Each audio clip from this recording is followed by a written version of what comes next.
Welcome to TheoTrade. This is Don Kaufman. It's January 22nd, 2020, and you are watching the TheoTrade evening video. We'll start this evening session on the SPX, which inside of a 4-day trading week, of course, Monday being a holiday session, we're looking for about a 30-point move, either higher or lower. And of course, that is based on the expected move specific to the SPX. The reason I wanted to start with this this evening is it does appear, we'll zoom in once again very, very tightly to this, that our rally happens to have stalled out. Well, yeah, but it's only 2 trading sessions. One thing I really want to bring into focus here is that in, again, almost every single recent week of trade, we have seen the upside of this expected move or the downside of this expected move get tagged.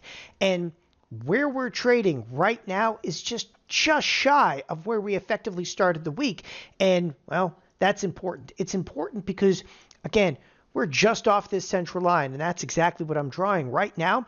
That's where the week effectively started. So we're just a hair below it.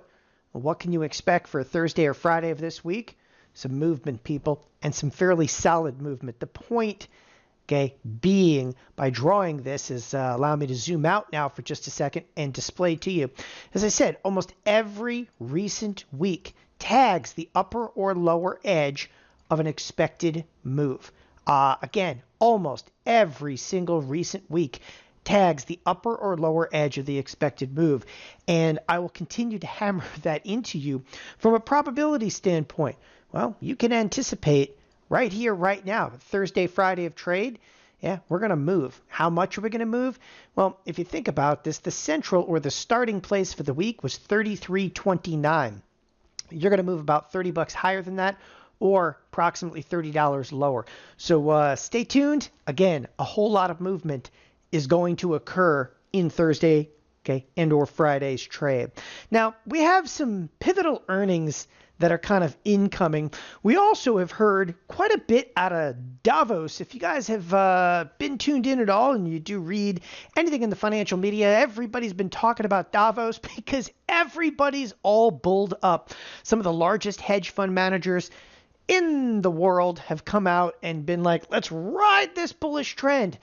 I just want to remind everybody before we go any further, before we talk about some of the pivotal earnings that are going to come out, they call them a hedge fund for a reason, right? Yeah, it's because they're very likely hedging their bets on both sides of that equation. That's not necessarily, entirely true. Yes, okay, I'm sure that Bridgewater Capital has got a tremendous number of bullish positions on.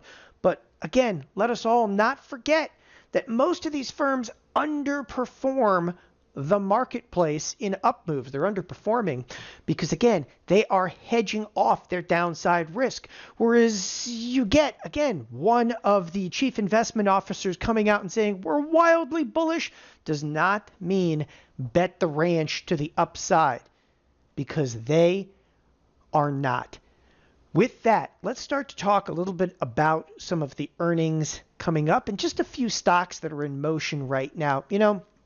I'll start, okay, with Boeing. Boeing cracked through the ever so pivotal level of 320. Again, if you've been tuned into these videos for a considerable period of time, I've talked about Boeing extensively because I have carried substantial positions inside of Boeing. You can see I've got positions. My positions inside of Boeing, okay, I use deep in the money puts as a synthetic short stock replacement. Effectively, what am I saying? I'm taking a short position inside of Boeing, and I've been short Boeing for a considerable period of time. Now, if you start to look at that 320 level, it's a long way down from here. We're currently trading at levels in Boeing that we have not been trading, okay, since late 2018, which was an incredibly volatile time in the overall marketplace. The reason, though, I'm bringing up the sell side activity in Boeing is not because they have earnings, and yes, their earnings are right around the corner, but specifically, okay, if you take a look at Boeing, it is no longer, okay, the premier stock inside of the Dow.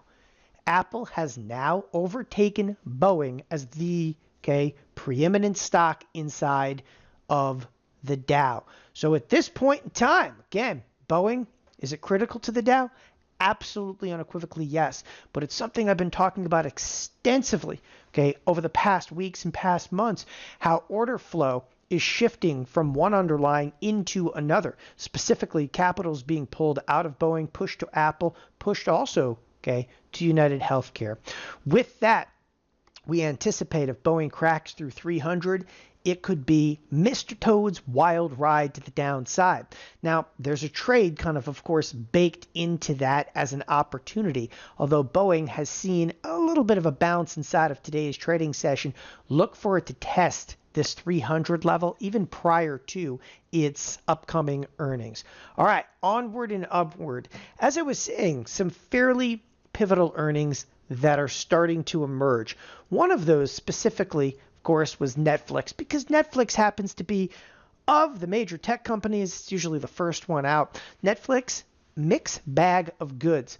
But the point being inside of Netflix, right, the expected move, and again, with the option marketplace depicted risk to be inside, okay, of Netflix, well, the option marketplace did not handicap this very well.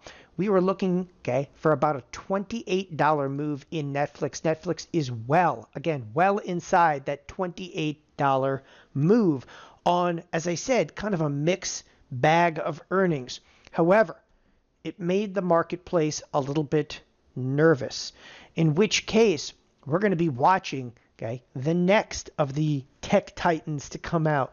No, it's not Apple. It's not even Facebook. Again, most of your major tech titans, okay, are not coming out until next week. This one, okay, and don't forget about it because it can really set the tone for the overall markets, is Intel. Now, Intel has a just smashing break to the upside over the last two trading sessions, and yet we face earnings, okay, Thursday after the market. I'm telling you, this is going to move the entire Nasdaq and with it the S&Ps.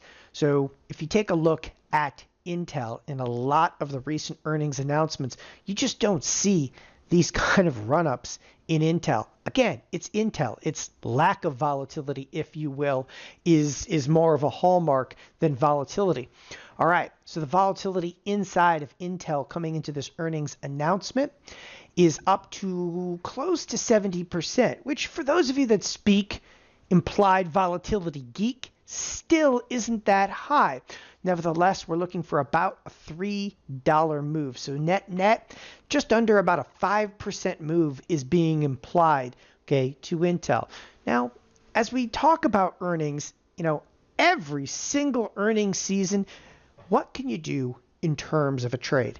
And I continually reiterate, you have to keep these trades simple. You have to keep them very straightforward.